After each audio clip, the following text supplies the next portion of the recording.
Welcome back, everyone, to Ready, Set, Go, Real Estate Investing Podcast. It is your boy, Mr. Brandon Elliott, your host, and we got the pleasure today to be interviewing Mr. Legacy Perez. What's up, my friend? What's up? What's going on, man? How are you? Good. How you doing, brother? Oh, fantastic, man. Just here at one of my projects. You know, I got the markers to write on the whiteboard. I just came from another project. Just crazy stuff, but I'm excited to be here, man. I'm excited to share and just chat it up. Cool, man. Yeah, I appreciate you, brother. Yeah, this podcast is all about giving back and really educating people, inspiring them to take action. And I know that's something that you definitely resonate with. And, you know, just by looking with the gear right now, what do you got on?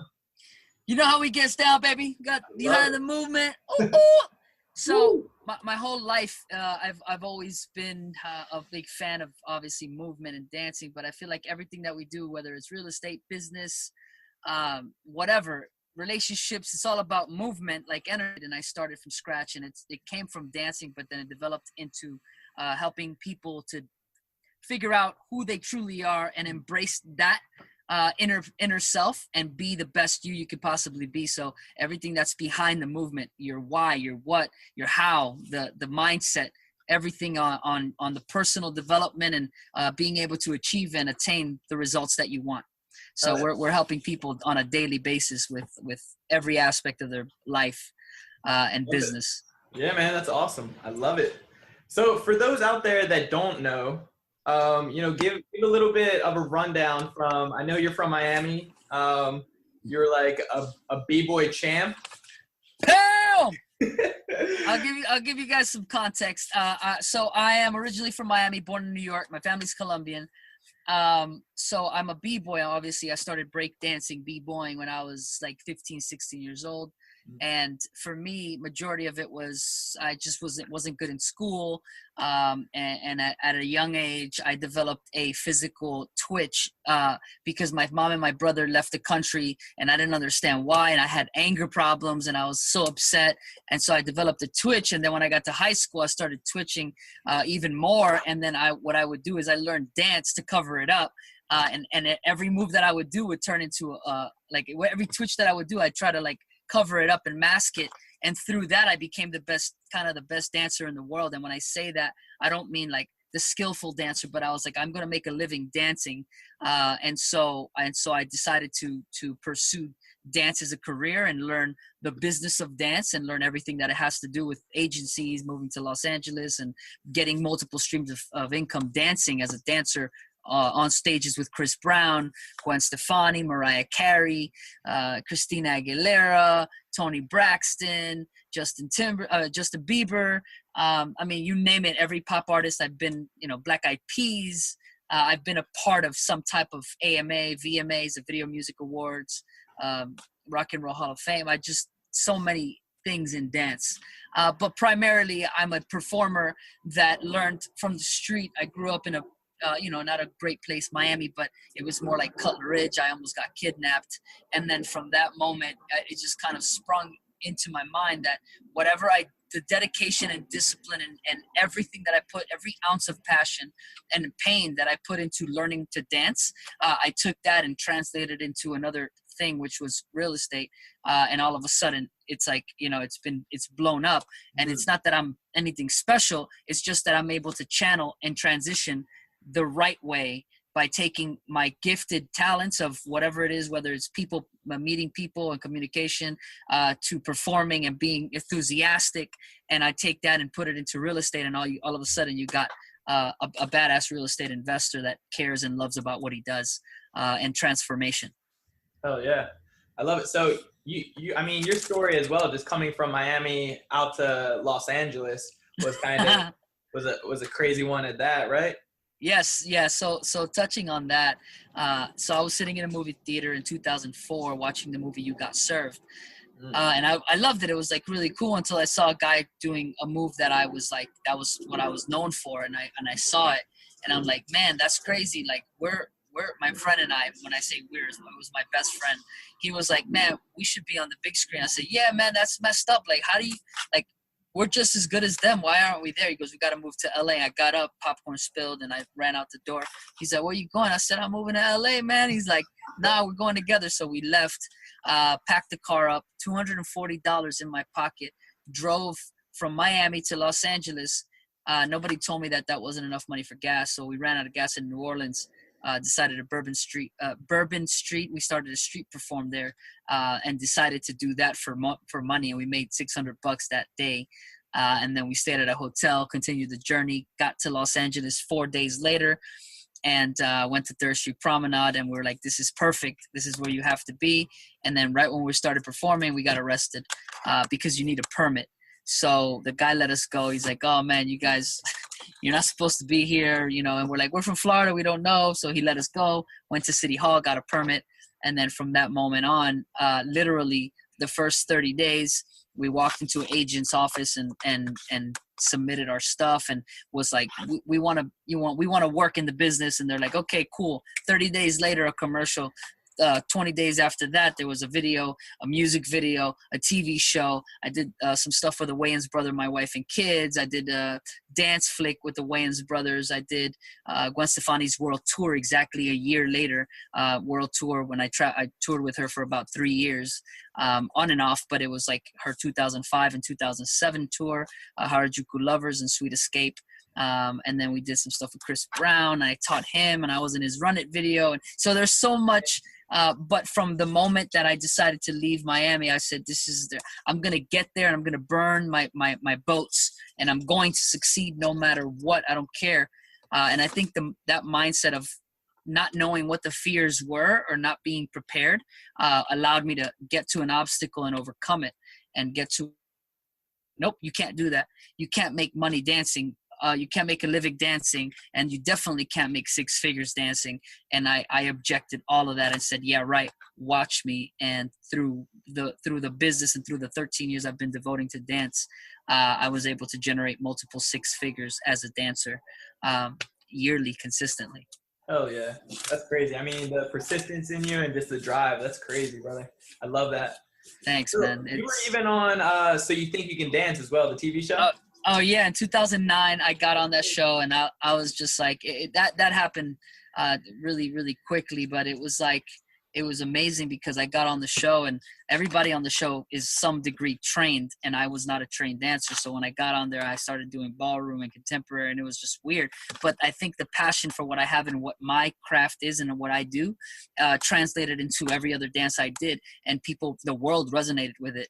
And that's when I found out that not only did I have an ability to perform or to express myself, but then that expression touched many people, and they're like, if he can do that, that's difficult. That's almost impossible. I would never expose myself. If he did it, if Legacy did it, then I could do anything I want in life. And that was my message on the show, which also translates to the Behind the Movement, which now I'm like, you could do anything.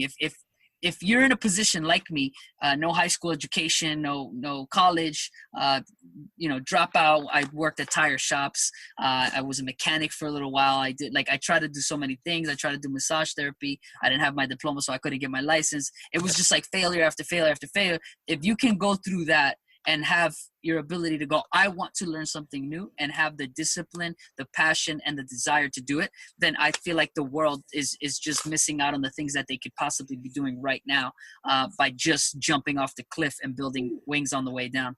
Yeah, that's so true. I love that. So let's talk about passion for a second, switch gears a little bit. I mean, you're sitting right in front of one of your projects right now.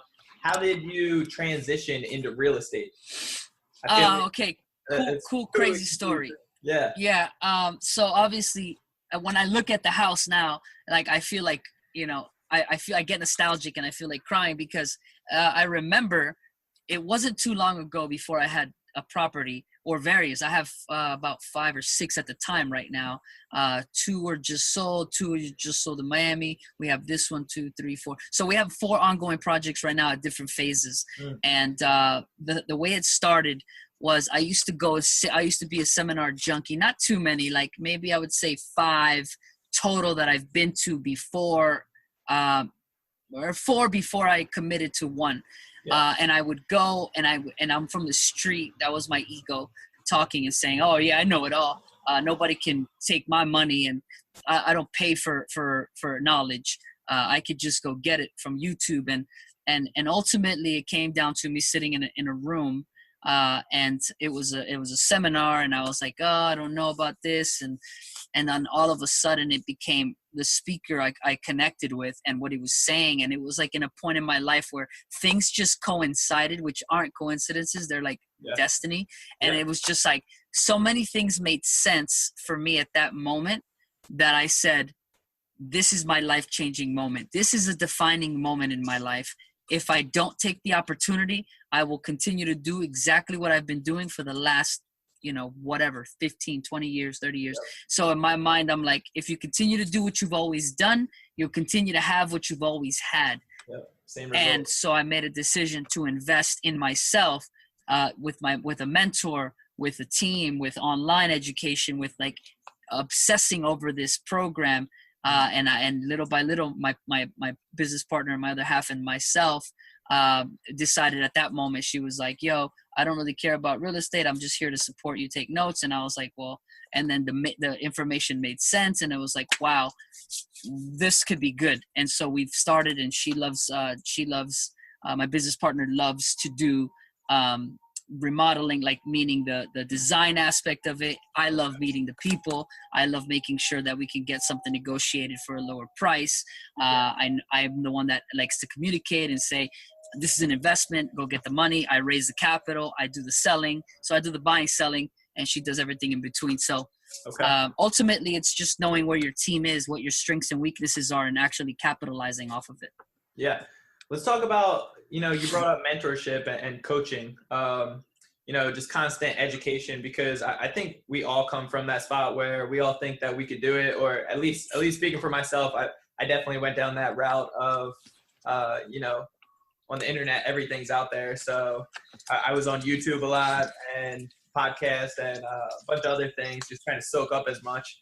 But what actually pushed you over the edge to be able to, make that decision that you needed somebody to actually give you that guidance? Well, so here's the thing. I believe that all the information is out there. Yeah. The only problem is that if you think about it, it's never like information is so sporadic that it's never concentrated in one area. Mm-hmm. So what you do is you're paying for the organization and the focus.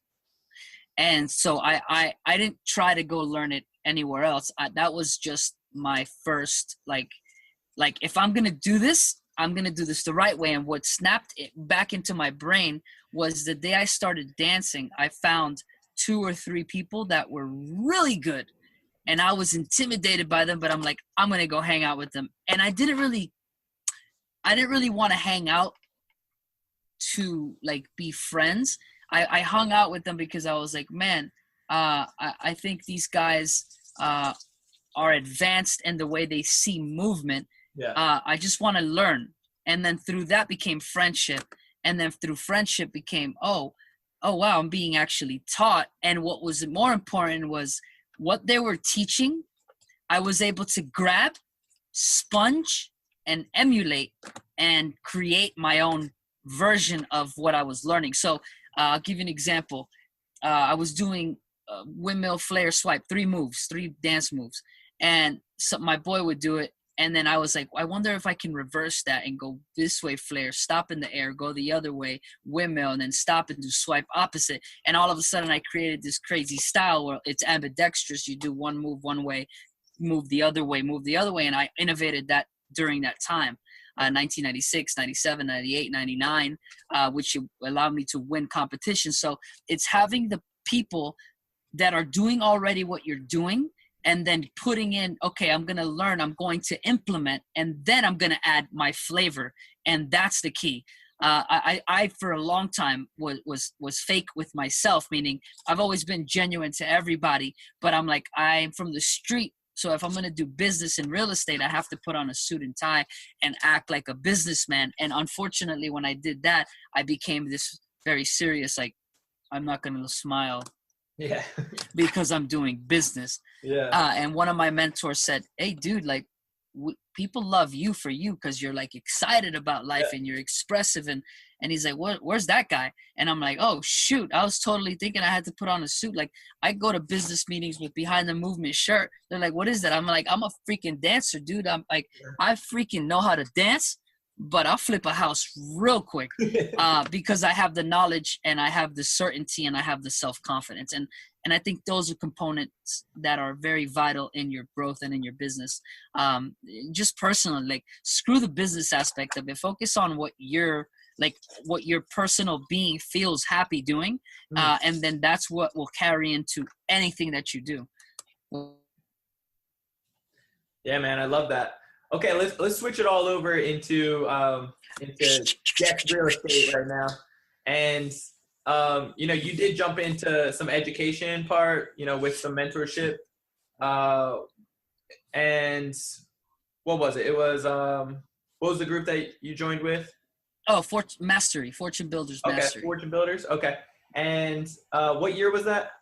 2013. 2013. How many deals have you done since then? I think we're about close to 20. Hell yeah.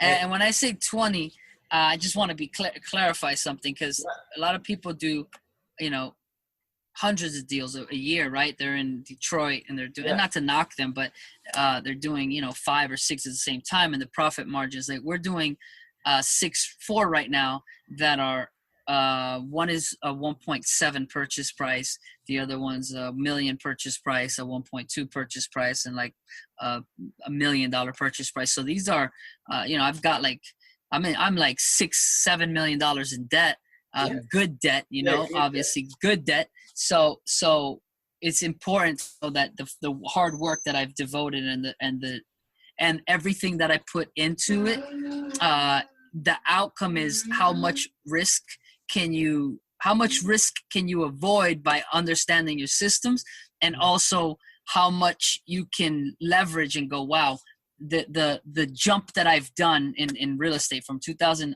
we started at 13, but I went on tour with Mariah Carey. So I was completely like, disconnected from, I was learning on the road, but I wasn't implementing. Yeah. And then when I got back, we got our first deal within like 35 days.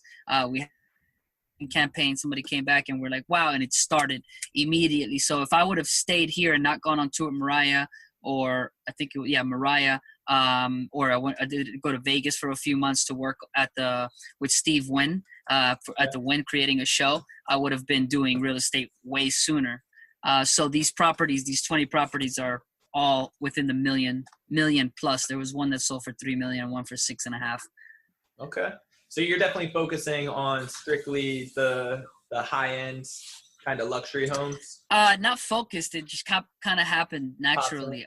California is a I won't say expensive, but it is a, the things are more, they're worth more, they're more valuable. And so, you buy a house for $1 million, your profit margin is different than if you buy a house for 60,000 and put 20 into it and sell it for 120. It's like you get 10 grand, 20 grand, 30 grand profits in the small ones, and you get over 6-figure profits with the bigger ones. Yeah, price is what you pay, value is what you get. Yes. So what area are you actually investing in? We're in the Valley, so Woodland Hills, Studio City. We've got Tarzana. Different, a couple different areas. All LA area. Yes. Okay. You finished? My cabinet guy. All right. Okay. What, do you need me for anything? No. Also, I name the numbers. I send you the price. Okay. Perfect. I love it, man. So good to see you. Thank you. I'm on a conference, but they say hello. There's 100 million people watching. Oh yeah. Yeah. They know who you are. You guys need cabinets. A cabinet guy, baby. All right. I give you my card. Yeah, I got it. Okay. All right, thank you, man. I love it. What's up. That's good. I love it. He's it. already hired and he's trying to market some more. Yeah, that's good. Nah, that's good. That's good. I like him. Anyway, that was that. Now you guys don't really know. I'm really like in the middle of a meeting and you're stuff. in the middle of it. You're not playing around. I like that. Windows are coming tomorrow. Thank goodness, because they would have made a lot of noise. They're coming. Yeah. They're being brought here tomorrow. Okay. Anyway, so what's what were you saying? I don't know. That threw me off as well. I have super ADD right now. I'm like, that's good. That's good. So let's talk about your first deal. How did that come about? You know, throw the numbers at me. How did that play out? And actually, all right. So first deal, had a marketing campaign out. Yep. And some lady called. What was that exactly? The marketing campaign. It's a marketing campaign. Bandit signs. You know, it's sign that say, you know, sell your house in 9 whatever. Sell your house fast, cash. Somebody called us and said, and we actually had the marketing in a different city, which this happens quite a few times, in a different city. And then they're like, hey, we have a house in that city. And we're like, we didn't even market there, but it was fine. So the house was in Simi Valley, and we purchased it. There was a few negotiation things, but we purchased it ultimately for $260,000, put about 70 into it, and sold it for $410. And so the profit was roughly about $45,290 with 86 cents. $45,290, 86 cents. Okay. And so that was our first deal ever. That was like, oh man, that's a sweet spot. 200, 300 purchase price. That's what we're gonna do from now on. Yeah. And that didn't last a very long time, because the next house we found we found that through being on the MLS. It was actually on the market. We went, negotiated, and then picked it up for $857.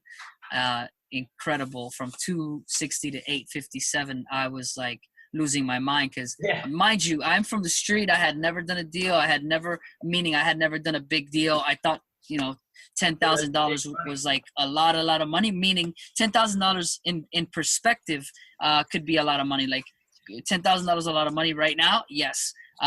Could it sustain you for the next 50 years?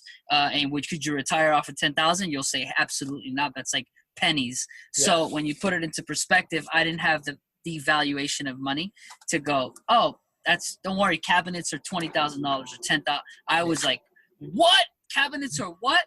Like, wow. So, but in the grand scheme of things, it's like where your mind goes, perspective. Of course. So our second house was $857 purchase. We put 120 into it. So we're into it for a little bit under $1 million, and then we sold it for 1.185. We made a $106,000 return on that. Ooh, okay. So that was our second deal. I do want to talk about contractors, but before we get into that, I want to talk about the bandit signs as well. But for this particular property, the second one, you said it was straight on the MLS. Was that fresh on there, or was it like an expired listing? No, it was one day on market. Oh, okay. But it was just a good deal?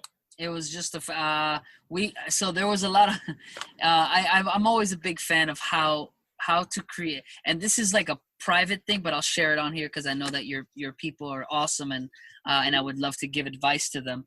That is really cool. I find opportunities, and you can too, and so will everyone else that listens to this. You find an opportunity, and then you make it a deal. So you find an opportunity, make it a deal. And the one we found was on the market for like, I think it was 9 something, and we negotiated, and there was a few people, and we were just so organized, so on point, so personable, so we showed up on time. We like everything that was structured about not just the paperwork for the deal, but everything that goes with being professional. We portrayed it, and the agent was like, I love working with you guys. Any other houses that I find, I'll bring you some more. So that was awesome. That was really cool. Okay. So, I mean, real estate, I can't say it enough, but it's definitely a relationship built business, just like a lot of things in general. But absolutely. You know, have you actually done more deals with that agent? Yes. Okay. See, that's awesome. That's what it's about. Okay. So, jumping back to the bandit signs, did you pay a company to do that, or were you actually, did you personally buy a stack of bandit signs and go to town? So yeah, we bought the bandit signs. I think, hold on, let me think where he got it. Signs. I'll give it to you after, and you can put the link in there for people if they need it. It's an internet place that does bandit signs, and they can get a discount and stuff if I think it's your first time or whatever. But so bandit signs, we had them out, and we actually hired a driver.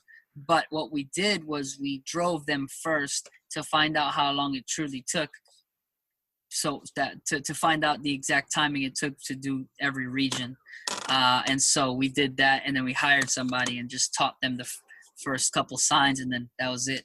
I'm a big fan of outsourcing now. I had no idea what that was before, and now it's like I'm a big fan of it, because what happens is we're trying to value our time. And if we're trying to be valuable with our time and spend our time where time needs us and where we're more efficient and most efficient, then you got to find a way to outsource. You got to get people to do the things that you can't do, don't want to do, or don't get paid enough to do. That's right. And focus on the things that, you actually are beneficial at and something that you enjoy. So you're not burning yourself out. Exactly. Cool. Let's talk about contractors for a second. Let's talk about the contractors. Yeah, it's like the biggest, it's like the biggest I guess issue or something that constantly gets brought up in the real estate game. And I love it that you just had a contractor come up. I mean, that's good relationships. Everything's, built very well right there, it seems. So give me your thought or your background experience on contractors. Look, here's just the basic truth. They can make you or break you. That's it. But and mind you, they're really important, but it's more important to understand how to manage them. Yes. And I think it's about leadership. I think it's about relationships. It's about trust. It's about what you allow. And so it's always great to have the contractor be vetted out by other people, which means referrals are fantastic. Yeah. And us, we've got a pretty well-oiled machine, but we've got holes in the kinks in the holes, and we're trying to iron stuff out. And ultimately, it's not perfect, but you work at it so much that you get it near perfection, and not perfection like that nothing's gonna happen, but just the ability to move about a problem quicker than other people that will have a problem stop, halt, and have to be frustrated or figure it out. That's where the delays happen, and delays cost money, and the delays equals money out of your pocket. That's it. Yeah, for sure. So when problems come up, I mean, obviously you're a problem solver. You just react quick and you get it solved. So I don't try to react. I try to respond. That's right. And so when something happens, I'll say, okay, hold on, what happened? And then I try to get to the root of that problem first before I think of the solution. Mm-hmm. Find out what happened and who did it, and let them take ownership of it so that it doesn't happen again. And then you move on. Okay. And then you start looking at different angles, different things, asking different people, because you ultimately want to create 5 or 6 different solutions, and then go, which is the best one for me, which is going to save us the most money, which is going to be more effective, which was going to make the best, the biggest impact, or whatever. You go through all those leadership kind of ideas and thoughts and say, we're going to end up doing that. And it ends up, when you take a chill and relax and don't get so reactive and get mad, and you could get mad, but don't react. Yeah. Then you still have the power to make the decisions in order to benefit your business. Of course. Yeah. I mean, you could always get mad, but I don't know what kind of, it's not going to solve much. Exactly. Cool. So I do want to talk about, the best deal you had along with the worst deal you've had. And then afterwards kind of jump into systems and how you kind of came up with your system. But, but if you don't mind, I mean, whatever you want to go for first. You want to jump into the worst or you want to jump into the best? Let's go with the worst. Okay, cool. Let's get it out of the way. So the worst was we went and purchased the property, 600 no. How many square feet? 1,026 square feet. I bought it for $632,000. It was on the market for like $580 or something. So I just had a vision of what it could be, and it's the first time we had ever added square feet. We added 1,334 square feet. So it was a pretty big addition. We doubled the size of the house, and the problem was, we relied on too many people, and then all of a sudden the price of the actual addition went from $20,000 to $100,000, and so we went over budget, and then we went over budget, and then we lasted in construction over about 9 or 10 months. 9 months. Over what you were anticipating? Well, yeah, we were trying to do 5 months maximum. Yeah. And it went 9 months, 10 months, and it sold like the 11th or 12th month, so almost a year. Yeah. And what happened was our ARV, which is after repair value, was estimated at $1,075,000. Okay. And we ended up selling because the market climbed at $1,150,000. Oh, really? So we still made a little bit of money, but it was like we could have that would have been a bad deal, but it was that was one of the worst ones that we did. Yeah. You know what's so awesome about that? Obviously the market took care of you in that situation, which is awesome. You know, it definitely saved your ass on that. But But I mean, overall, just like the worst ones could sometimes be considered, you know, one of the best ones, because realistically you gain so much knowledge, experience, you know. Yep. If that situation happened again, it'd be a whole different, you know, outcome, which is awesome. Yeah, well, it is kind of happening, meaning we're doing an addition and we're flying through it, like flying. Yeah. The first edition helped. And now we're like masters of being able to kind of take what's there and know that there's certain things that need to happen and actually focus through it and go and actually knock it out faster. Yeah. I mean, some of the learning curves with some of the worst ones are definitely just a setup for your comeback. So I think that's awesome. Yep. That's cool, man. And now the best one. Yeah, throw it at me. I love to hear it. Oh, man. Are you ready for this? I'm ready. I'm excited. Dude. See, this gives me so much energy to like keep just getting out there and get more, because I love hearing these stories. So we had an agent. We have an agent, and she's super awesome. And so she brought a lead, and she's an appraiser, a home inspector, and a broker and an agent. So she loves real estate, and so she went to a family friend, and they're like, hey, my uncle passed, and this house is in a trust. I want to sell it, and the market is about 1.8. And she's like, hey, I have some investors that you might want to meet first, see if they can buy it from you. They'll give you that quickly. So we went out, evaluated the house, and we're like, wow, we've never bought anything for 1.8. Yeah. This is on another level. And I said, I can't afford. I was being so narrow-minded. I was like, I can't afford to hold the holding cost. And so I passed on it. I passed on it completely, and I was like, nah. I went home, I slept, and I was sleeping. And then when I woke up, I was like, wait a second, I have an idea. And I went back and said, hey, we should have another meeting with the seller. So we had a meeting, and we decided to do this ninja strategy, seller finance. And so the seller carried the note, or carried the it was paid off, so he was just basically holding the cost. Didn't have to pay any points and none of that. We said we're going to put the money to rehab into the project, and that was about $330,000, because it was a 5,600 square foot house on an acre lot almost.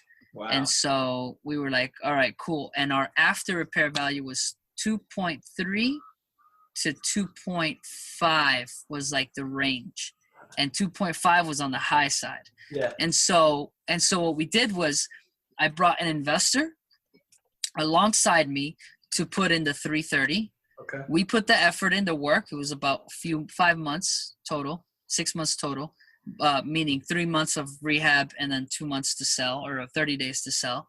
And we were like, listen, after we get our money back for rehab, so you'll get your 1.8, we'll get our 330 back, and we'll split profit. So I was gonna make between 100 and 180 or 200 each. And he was like, perfect. And I said, but then if it sells for like 255, then we'll split dollar for dollar, because it might go up 255. or 2.6. Yeah. And he's like, well, yeah, at that point, if you made the house beautiful and I own it, then we can split it. So we're like, cool. We put it on the market, and it sold for 3.255. Oh my God, that's crazy. We received a $515,000 check. Woo.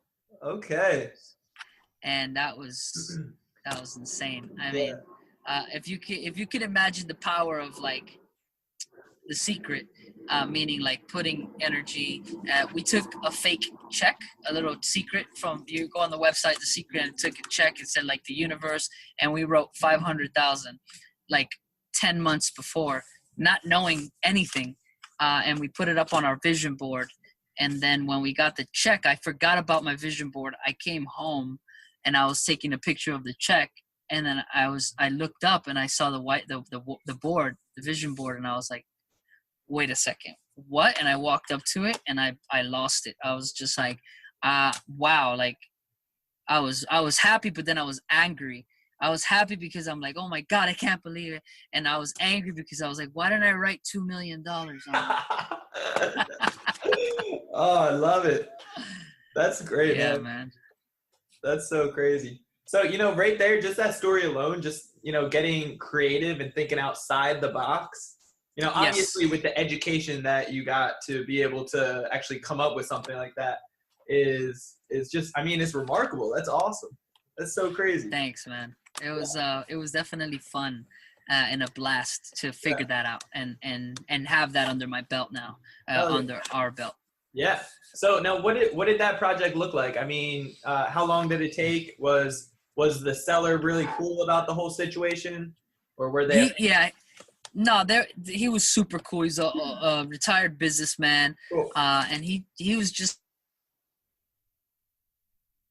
so happy with it that he gave us another property after the one, that 6.5 million one.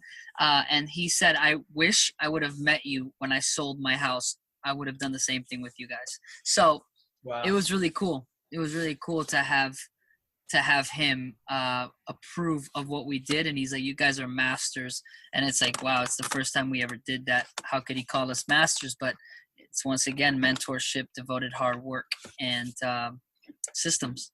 Yeah, of course. I do want to jump into systems. I was planning on it right now, but I feel like I do want to go back a second and let's do it.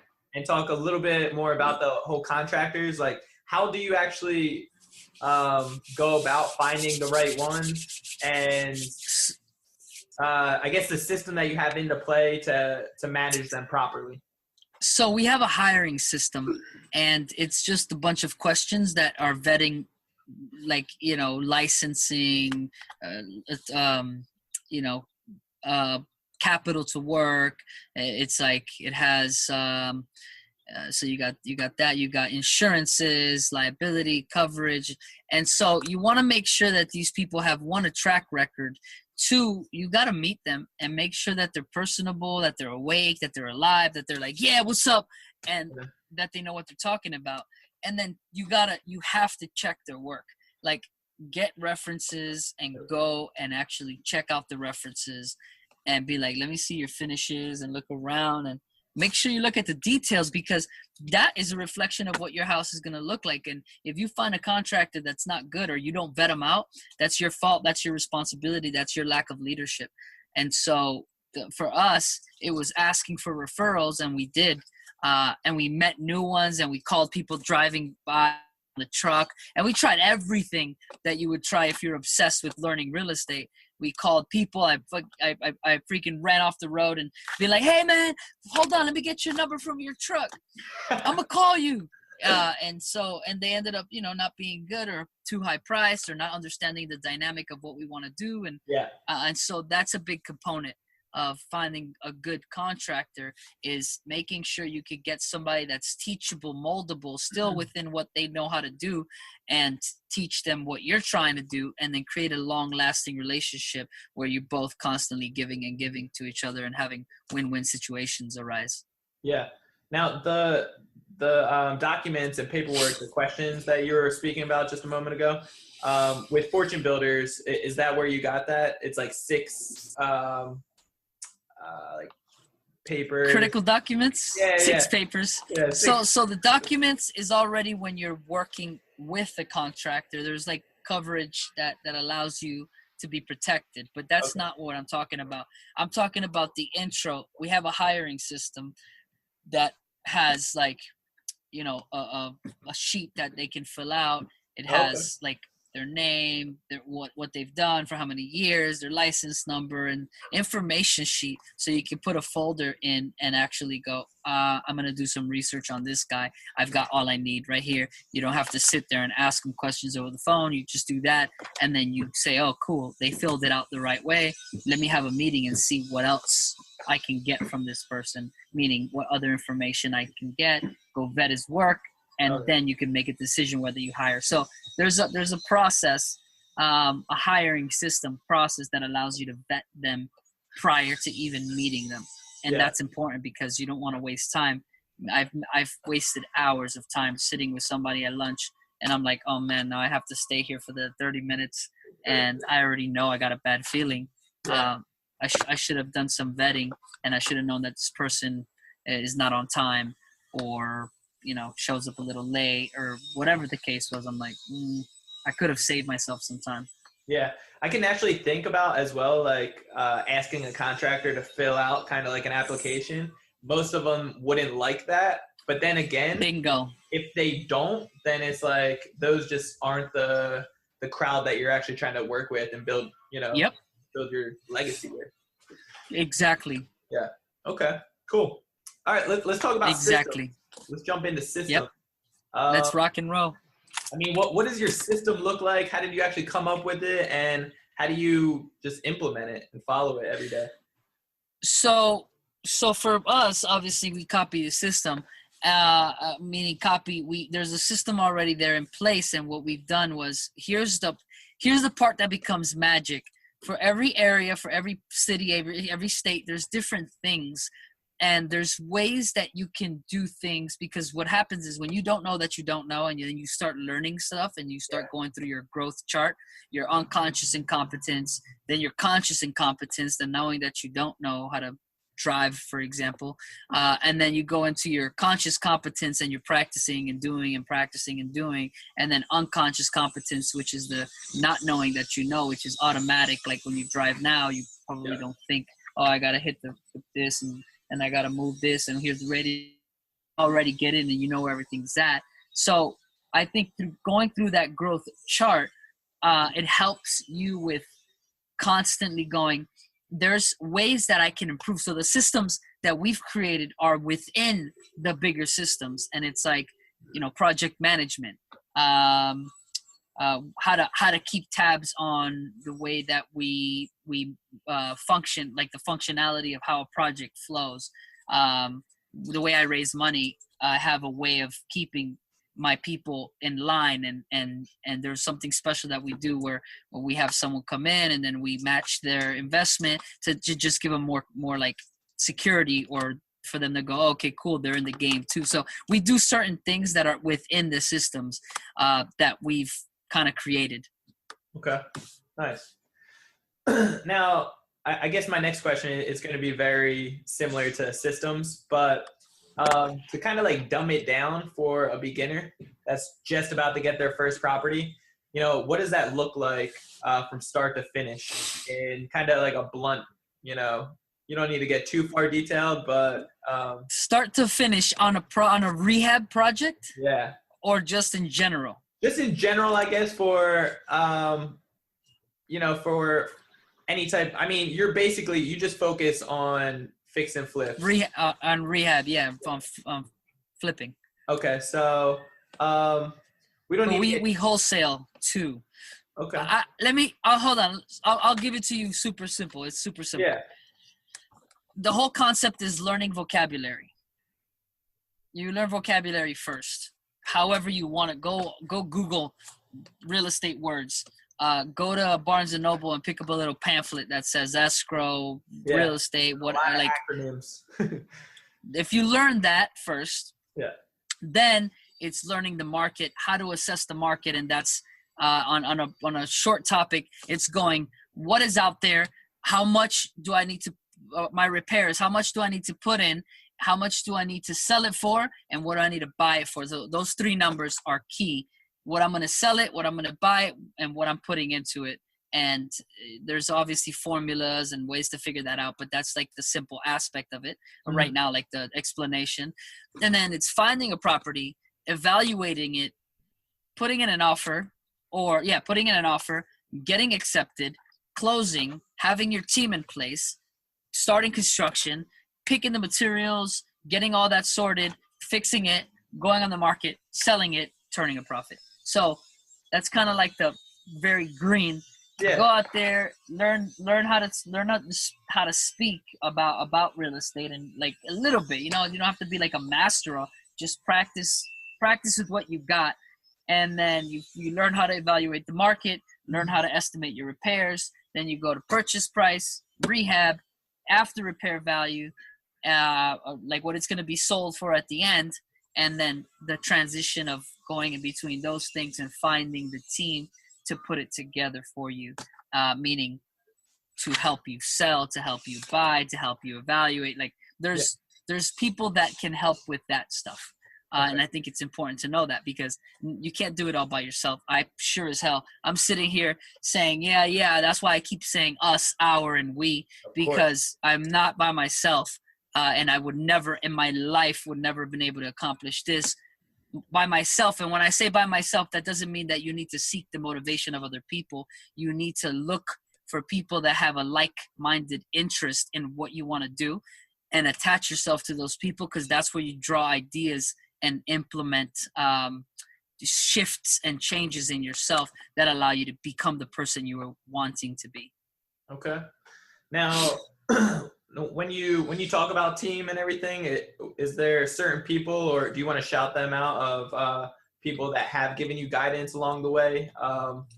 There's mad people, like woo, like too many. So Cole Hatter, Than Merrill, JD Asajian, Paul Conrad, Patricia, obviously, like there's just, like, I can think of every person that I've met that has a great heart, is very successful and loves to share. Those are the people that I'll give a shout out to all day. And my immediate mentors obviously is Than Merrill, Paul, JD, Conrad. We got Cole Hatter. Cole Hatter is probably at the top with those guys, because it's just a matter of, like, you ask a question, and my problem in the beginning was, can I even do this? Can we even accomplish doing a house or getting into real estate? Is this even real? Is this even reasonable for me? And it had nothing to do with the systems, the company. It had all to do with my personal self. Yep. And once I gave myself, it's almost like you have to give yourself, when you come from a background that is like mine, I've never had validity. I've never had validation from, like, friends. It was always people against me. It felt like, and so when I finally decided, let me give myself permission, like you said, then it started happening, and it was like, oh my God, this is magic. And it was like, no, it's not magic. It's just hard work. It's just devotion. It's just putting in time. It's just passion. It's just being excited. It's just living a little bit and sacrificing a lot, and reaping the rewards. I mean, if you can imagine, when I got any check back from any house, I couldn't believe it was my check. I was like, no, this has to be fake. And I'm like, wow, no, this is real, because of the hours that I put in the beginning and the hours that I consistently continue to put in. And I think that's a key to success in anything. Yeah. Man, I love speaking with you, Legacy. You definitely got the heart in the right place, and you're just constantly dropping gold. So I love that. Thank you, man.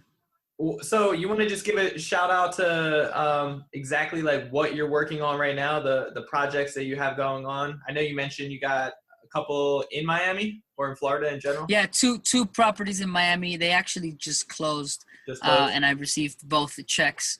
One on last Friday and the other one on Monday, which I was super ecstatic about because my little cousin is in Miami, and I taught him some systems, and he went and I showed him some negotiation tactics and some the ability to communicate better.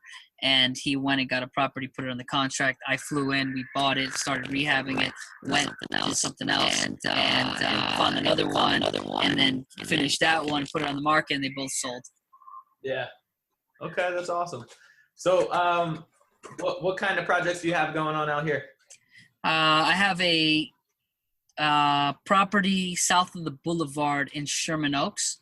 And that one is, we're adding a second story where there's a master bedroom, master closet, master bathroom, another small, like either a study or a like a nursery, and then a laundry room. Then you go down the stairs, and then the rest of the house was there, all compartmentalized. We opened it, and now it's an open concept. It's huge. It's amazing. New windows, new flooring, new case, base, siding. We've got Cape Cod style is going to be. We put insulation. We've done the bells and whistles to make it look super amazing for that area, and we're really excited about that. Wait, so let me just get this correct. So this was a single family. It was a single family house. First floor. First floor. You took off the roof and you added a second addition? No, so it's the regular house. So if you can imagine it, it's a regular house, and then over the garage there was nothing. Okay. So we took off the garage, demoed the garage, underpinned and added foundation, and we stuck a second story on top of that, whereas all was the additional bedroom and all the stuff that I described earlier. So but then we changed the pitch of the roof to gable in the front, so it looks like it's not an addition. Super cool. It's really? It's really cool. Cool. So, I mean, do you have any learning curves or something that you would definitely recommend?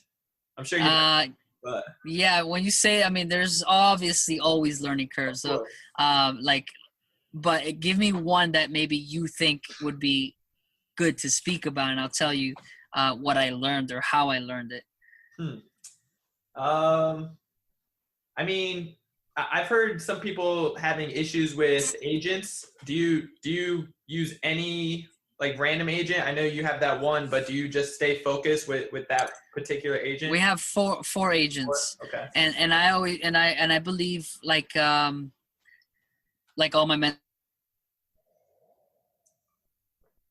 So most of the time it's people's egos that get in the way of quality people, meaning of somebody being amazing at what they do. So with agents, when you have a problem with them, it's just about communicating and going, listen, this is what I need. If you can't deliver that, then we can't work together. I appreciate your time. Bye. And it's actually meeting 50 agents, because the first 3 are not going to be masters, and we're not going to be like the best thing that you found. I think that happens over time, and that's the learning curve. Submit more offers, talk to more agents, talk to more contractors. Don't just think that you're going to go, oh, hey, nice to meet you. I'm starting a real estate business. Perfect contractor. Hey, what's up, agent? Perfect agent. Hey, what's up, trades? Perfect trades. Hey, what's up, lender? Perfect lender. Because that's impossible, and that's a bunch of BS. That my curve is, I actually did this in the beginning, even though I learned about it and I just decided to do this upon myself. I met 80 or 90 agents, and the first 30 they were garbanzos. Yeah. They were super and not, it's because they thought they knew it all, and all they wanted to do was buy a house so that I can lose money and they'd make money on the in. And then they figured they could do that to 20 investors, and then everybody else would be wiped out, and the competition would diminish, and they would make money off of one person, off of various people one time. And I wasn't about that. Yeah. No, of course. I mean, when somebody just focus on the money aspect instead of actually the vision. It's always going to fail. Never good. Yeah, of course. That's never good. So do you have, I mean, when it comes down to raising money, has there ever been issues with that? I know a lot of people kind of like you said, like when we grow up in one just atmosphere and we come up with that limited mindset Yep. to think, how am I going to raise this money? Why would somebody actually trust me with giving me all this money? Like how does that work out? Yeah, well, raising money in its own is it's an art, it's a skill. Yeah. And how you do it is based on how you portray the message of your business. So if like, for example, like me, when I raise private money, I'm telling people about my life. I'm telling people why I'm so trustworthy and why people need to invest with me, or why they could invest with me and have a good, and I tell them about the people that are investing with me. Yep. And if they haven't already, if they have nobody investing and it's the first person I talk to, people want to do business with people that are like them or who they want to be like.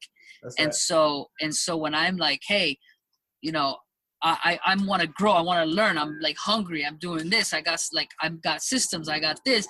They're like, wow, there's no way this kid can fail. Like if he drove from Miami and ran out of gas and had $240 and he's doing real estate and he's putting the same effort, he is not going to fail.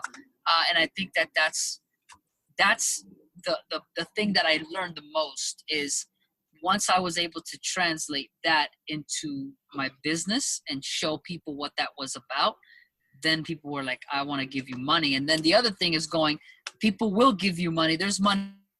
Always like, oh, I don't know. Nobody has like $100,000 laying around. Nobody has $1 million laying around. No, there's a lot of people that do. And that's, if you understand that, then you're in the money, literally. Right. Yeah. Hell yeah. Literally. Cool. Well, I don't want to take up too much of your time. I mean, do you have any kind of like last words that you think would be beneficial to other people out there? Yes. This is obviously real estate based, and for me, a passion is real estate because I love the transformation and I love the communication with people. That's it. I don't like cabinets. I don't really care for wood. I don't really care about windows. I could care less about concrete. I hate freaking dust. Like, for me, I found within what I am doing how to fall in love with the aspects that I do love. And that allows me to reap the benefits of having fun. I think that most of the time we as humans like to create excuses and like to set boundaries and limiting beliefs that don't allow us to truly feel who we really want to be. And we are so consumed on what we've remembered from our past that we've allowed ourselves to say, I'm stuck in the past.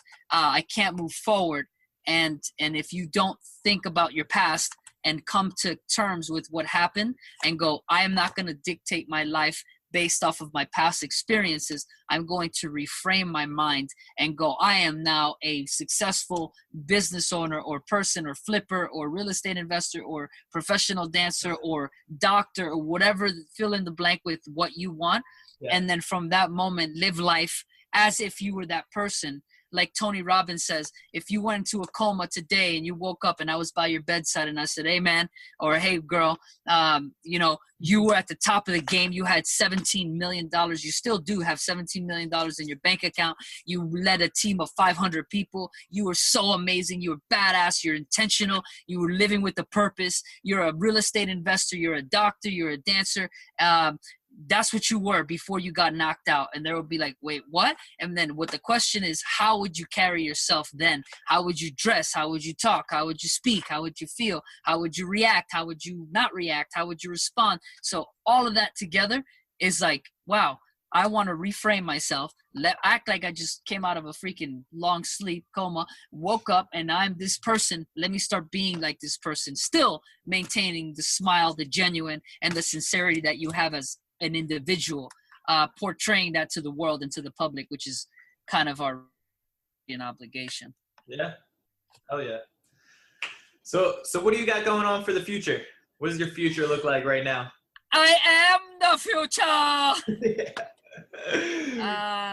Nah, man, I'm living the moment. I think it's important not to think too far ahead or too far behind, but I think living in right now where I'm at, I see the next 5 years, and I'm trying to reverse engineer how I do it. I want to have multiple projects, obviously, at the same time.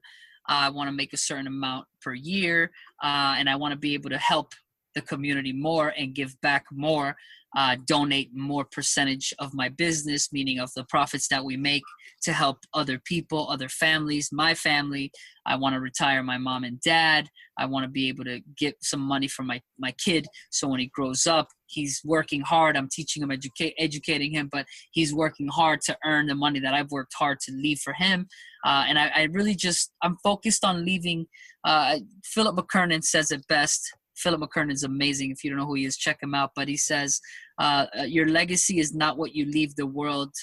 Your legacy is not what you leave the world, is what you give, is what you give it. I think, hold on, let me double check. Your legacy is not what you leave the world, is what you give. There you go. Your legacy is not what you leave the world with, but what you give.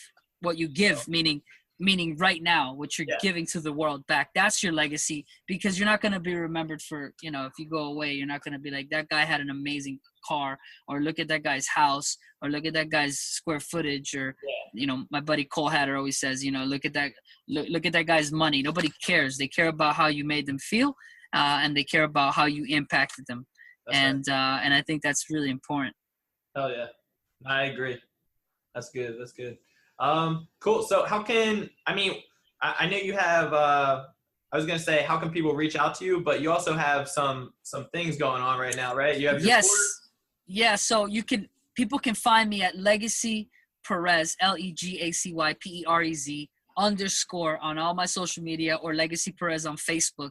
And I'm actually creating, it's already created, it's launching, it's already out, for sale. It's an online course for dancers. So if you know dancers that are really good at dancing but don't know how to make money, this is a course that I've created I'm basically teaching every trick that I've learned, how to audition, what are auditions, online submissions, how to make multiple streams of money performing, dancing, music videos, TV, SAG-AFTRA and the union, like all of it. How to stand out, personality, be professional, how to fix your credit, how to get incorporated, like all the things, taxes. Like, I teach what I've learned that have maximized my income, and for dancers to not have to worry and guess, oh, what should I do now? How do I fill out my resume? How do I do my headshots? It's all mapped out. You just go on, study, and execute. And I believe that anybody, I'm talking about, if you dance, it's not about how good you are.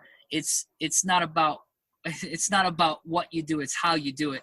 And being on time is already one of the things. Your look is another thing that people, directors, casting directors, producers, choreographers, they look for. So I have this course that I'm super passionate about. It's called Behind the Movement Dance.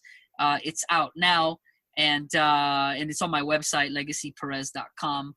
And then I have next is something coming out for people as well, called Behind the Movement Real Estate, Behind the Movement Business. Nice. And it's all the whole my whole like umbrella of getting to the root of why and what we do and why we do it, and then being able to like amplify it and be who you want to be. That's it. Hell yeah, man. I love that. That's awesome. That's exciting. I can't wait to definitely check that out in the future. It's going to be amazing, good. Man. Awesome. Yeah. Awesome. Cool. Well, I appreciate you, brother. For everyone out there listening, thank you guys so much for watching this. I definitely encourage you guys to share it. Anybody that you know that's interested in learning real estate investing, or dancing at that matter, or dancing and real estate investing. That's right, at the same damn time. So, hey, I want to thank your fans, or not your fans, or your fans and the people that are actually watching this and are going to watch it, because the truth is, without them, you and I would just be talking to two computers, to two people, and that's it. And I think our main purpose is to reach the world and show people that, one, it's possible, and two, that you've got support out there, and this is a platform for support. So that's right. I appreciate you, brother. Cool. Awesome, brother. Thank you guys all so much. You guys have been listening to Ready, Set, Go Real Estate Investing Podcast. It is your boy, Brandon Elliott. You can reach me at BrandonElliotTinvestments.com, or my email, BrandonElliotTinvestments@gmail.com. And yeah, till next time. You guys have been listening to another podcast with Mr. Legacy Perez. Thanks, guys. Peace. Peace.